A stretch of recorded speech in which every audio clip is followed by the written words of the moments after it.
प्यार से कहना धन्यकार जी।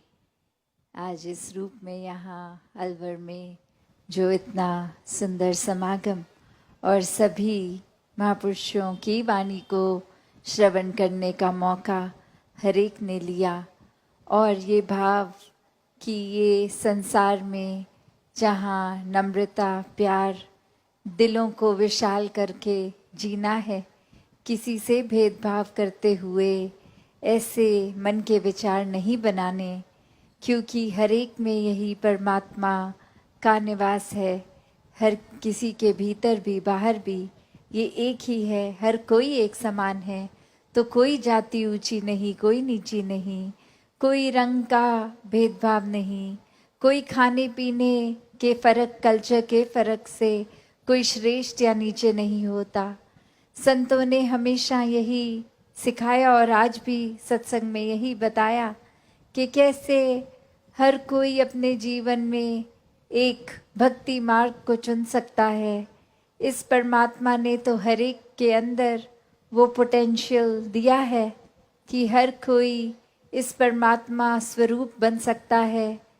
और जैसे अक्सर हम सुनते भी हैं कि इसके विपरीत ऐसे भी एक इंसान हो जाते हैं जिनको हैवान का रूप भी एक दर्जा दे दिया जाता है। तो वही बात है कि ये इंसान के अंदर वो किस रास्ते जाता है, उस पे डिपेंड करता है कि फरिश्ता बनना है या हैवान बनना है। और जिन्होंने भी इस परमात्मा का सहारा लिया, पहले ब्रह्म ज्ञान से इसको देखकर फिर अपने जीवन में अपनाकर इस तरह एक प्रेमा भक्ति का रास्ता जब लिया, तो वाकई ही सिर्फ इस परमात्मा से एकत्व का रिश्ता नहीं बना, बल्कि पूरे संसार से वो एकत्व का भाव बन गया।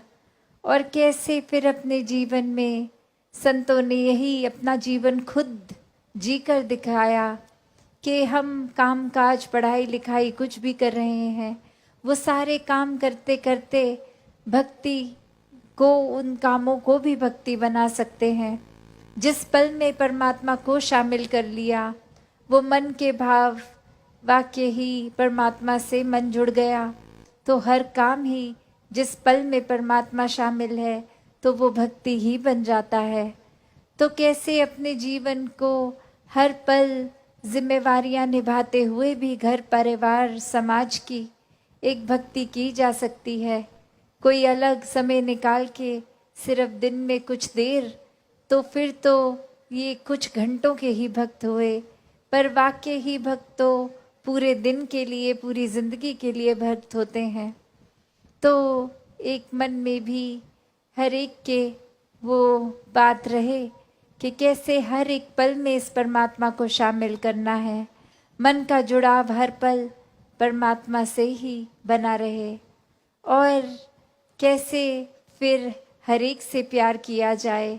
ये जब भी इस परमात्मा से प्रार्थना निकले मन से, ये सिमरन रूप हो, तो हर एक के भले की भाव साथ ही उस परमात्मा के ये एक अरदास में प्रार्थना के कि ये परमात्मा जो हर एक को पाल रहा है, हर एक का भला पहले से ही पता है, जीवन में जो भी हर एक को दिया है, तो ऐसा जीवन हर कोई इस तरह जिए कि कुछ जीवन में अगर अपने नज़रिए से कमी लग भी रही है तो भी ये शुक्राना भाव रहे कि परमात्मा ने पूर्ण ही दिया है, सब कुछ जिस तरह हमारे लिए अच्छा है वैसा ही दिया है। ये शिकायत शिकवे तो कभी भी भक्तों की अवस्था में नहीं होता। ये भाव मन का, ये जुड़ाव मन का, ये प्यार मन से, सब इसी परमात्मा के लिए, परमात्मा से परमात्मा तक। वरना संसार में जिन्होंने अपना रुख इस सच्चाई, इस परमात्मा की ओर नहीं किया, वो तो फिर चिंताओं में ही घिरे रहते हैं। फिर हर पल में उनको शिकायत ही लगती है, मन चिड़चिड़ा सा रहता है, एक भाव मन के फिर कमियां ही ढूंढते हैं।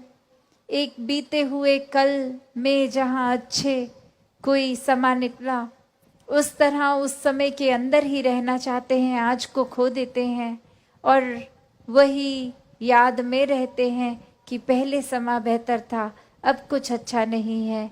या फिर कुछ आने वाले कल को लेकर चिंता में रहते हैं कि ये ऐसा समय आएगा, एक हमारे लिए चीज़ें सुधरेंगी, एक वो भविष्य में ही अपनी सोच को बिठा लेते हैं। तो बात तो यही है, जो आज है हमारे हिस्से, जो ये पल हैं, ये पल को पूरी तरह तो जिया ही नहीं गया। ये पास्ट और फ्यूचर में ही ये सोच बंध के रह गई। कैसे फिर ये श्वासों का तो कुछ पता नहीं, ये कितने पल की है, इस परमात्मा ने ये सांसें ये कितने समय के लिए रखी है। और कैसे फिर ये ना हो जाए कि ये जीवन जब तक था परमात्मा की ओर ध्यान ही नहीं किया, हर पल में अपने कामकाज पे ही ध्यान, ये संसारिक हर बात पे ध्यान, जो कुछ सालों के लिए ही है, परमानेंट नहीं है, हमेशा रहने वाली नहीं है। तो कभी ये ना हो जाए कि ये जो सदैव रहने वाला परमात्मा, ध्यान इस पे ना करके पर हर ऐसी चीज़ पे किया जो क्षणभंगुर है, तो कैसे इस परमात्मा की ओर ही मुख करना और कैसे अपने जीवन में मानवीय गुणों से जीवन को युक्त कर लेना, क्योंकि इस परमात्मा ने तो सब कुछ जीवन में पहले ही दिया है।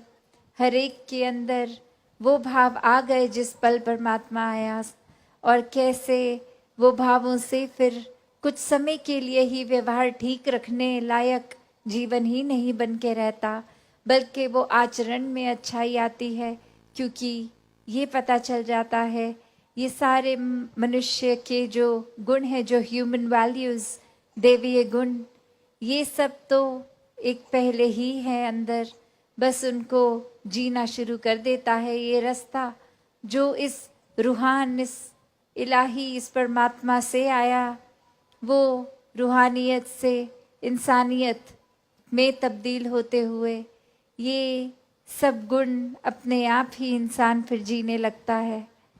तो कैसे फिर वो बात नहीं कि आज का दिन निकल जाएगा, कल कर लेंगे, एक परमात्मा के दर्शन आज नहीं, सत्संग आज नहीं, कल कर लेंगे, तो ये समय ने तो बीतते जाना है। और जैसे बहुत ही खूबसूरती से वो शायर ने भी लिखा कि आज वही कल है जिस कल की तुम चिंता कल कर रहे थे। तो कैसे ये एक हर दिन तो आता जाता है, पर उसको पूरी तरह जीना ही भक्ति है। कैसे इस परमात्मा ने जो पल पल हमें दिए हैं जीवन में, उसको किस तरह से उपयोग में लाना है। क्या इस पल मैं किसी की भलाई के लिए सोच रहा हूँ, या किसी को किस तरह नुकसान पहुँचाना है, ऐसे ख्याल दिमाग में चल रहे हैं। हर एक को अपने अंदर झांकना होगा, ये देखना होगा कि ये हमारा मन जब हम खाली बैठते हैं, पहला ख्याल एक पॉजिटिव डायरेक्शन में है या नेगेटिव, क्योंकि जो ख्याल चल पड़ा वो ख्यालों की लड़ी उसी दिशा में रहती है।